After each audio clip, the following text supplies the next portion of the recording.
The future of artists trying to blow up or gain traction with their music is going to require that they make some form of content outside of their music. Well, at the same time, they're making music, basically being full-time content creators. This is inevitable. I'm an artist and I've accepted that. Many other artists have accepted that. Some artists are stubbornly trying to do the opposite, but this is clearly where things are heading. And also, for at least the past like 8 years, this is where things have already been, to be honest with you. When you look around, there are many artists who they have other hobbies, other interests, other talents, and they're starting to recognize that to try to either expand their fan base or at least to try to build a stronger bond with their current fan base, they're trying to explore these other areas of their life on camera and use that as another form of content besides the music, right? So you see some artists, they're talented at cooking, so some of them may start cooking shows, some of them may do vlogging, some of them may do podcasting, but then also some of them may do streaming, and streaming is probably the most popular thing that people are trying to get into right now because it's the number one form of content right now within the younger generation, and it's easier said than done because you essentially have to hold the attention of people who have the attention span of a gnat, but many people are good at it. So you're seeing many streamers, not only are they blowing up and becoming very successful, but they're also establishing very passionate fan bases. One of those streamers is PlaqueBoyMax. He's a popular streamer, and he sat down with Chainz to discuss why is it that rappers seem to struggle transitioning into trying to get into streaming. Now, PlaqueBoyMax made several good points. So as you can see, one of the main points that he brought up was the fact that many rappers are not relatable. And when he says rappers, he's talking about mainstream rappers. He's not like, there's plenty of relatable rappers out there, but unfortunately, many fans don't want to check them out. I'm gonna get to that in a second, but as far as he's talking about mainstream rappers, right? And it's appropriate that he's talking to somebody like Chainz, right? Somebody like Chainz, he's always been somebody we perceived him to have like max aura. He's obviously somebody who's been flashy with jewelry, nice clothes. He's more than willing to tell you how much more money he has than you, how he's fucking the baddest women on the planet, things of that nature. Like many rappers may say on their songs, they'll try to they try to maintain a certain image, and it's fascinating seeing the dramatic difference in psychology that consumers, and I have to say consumers because in my opinion, I don't think most people are truly fans of music. I just think most people are really consumers of music. They don't really care about these artists like that. But it's fascinating seeing consumers have a very different approach to what they want in a streamer compared to what they want in a rapper. When it comes to what people want in a rapper, regardless of how much people complain, people want rappers who are flashy. They want rappers who are perceived to be bigger than life, high up above the clouds, that somebody who's just so far out of your reach, you can't touch them. You gotta talk to a person to talk to a person to talk to a person to talk to the next person in order to try to connect with them. That's what people want. I know this for a fact. I've mentioned this in other videos that most people, when it comes to musicians and the artists they want to listen to, they want to look up. They don't want to check out somebody who has 300 views on a video. Even if that person is really talented, they don't want to listen. They don't want to check it out. Because really, most people don't have their own opinions. Most people are followers, especially when it comes to music specifically. People, when it comes to music, they want to listen to whatever their friends like. They want to listen to whatever's on the radio station, which, as we know, radio stations, they only play like more or less 8 songs. for like 6 months straight. They only want to listen to what's on like the mainstream playlist, like Rap Caviar. That's really they only want to listen to that one song they heard at like a festival or at a local nightclub or whatever. That's really the furthest extent people's music discovery goes to. And it's a shame, but that's really, again, these are the only scenarios that people want to check new artists out or check music out in general, because if a song is playing in these environments, most people will assume it's already popular, and because most people are followers and they want to look up, they want to they're gonna rush to support that music that feels like it's already popping, and that artist who feels like he or she is already so much above them.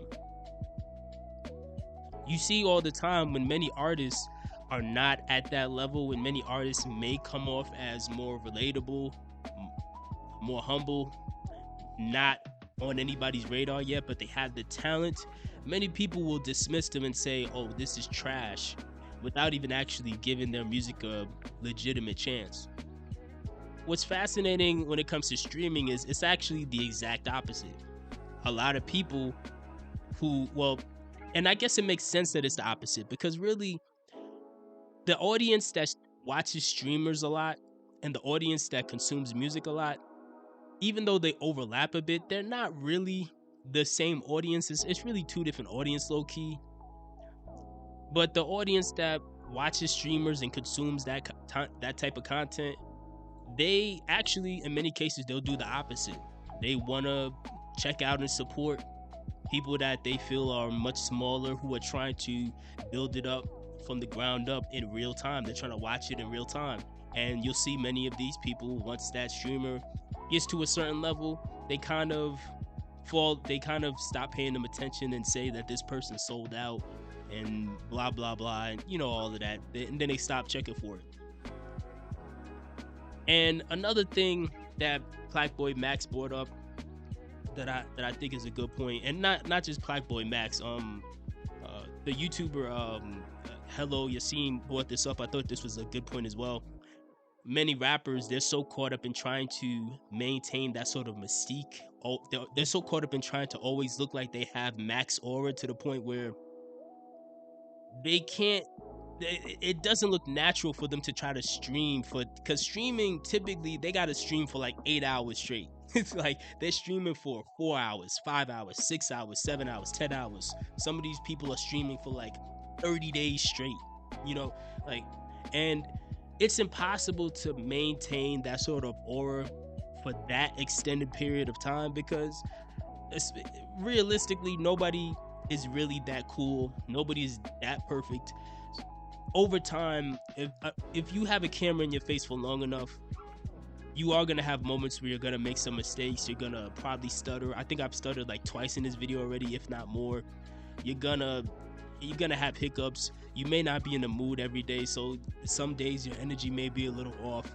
And a lot of mainstream rappers, like 2 Chainz, no offense to 2 Chainz, because he seems open to trying to understand the new landscape, but I'm just using him as an example. Like, they may be too caught up in trying to look cool, and that doesn't work as well for the streaming platform, where the audience in that area, they want something that feels a little more grassroots, something that feels a little more authentic, something that feels a little more, as PlaqueBoyMax said, relatable.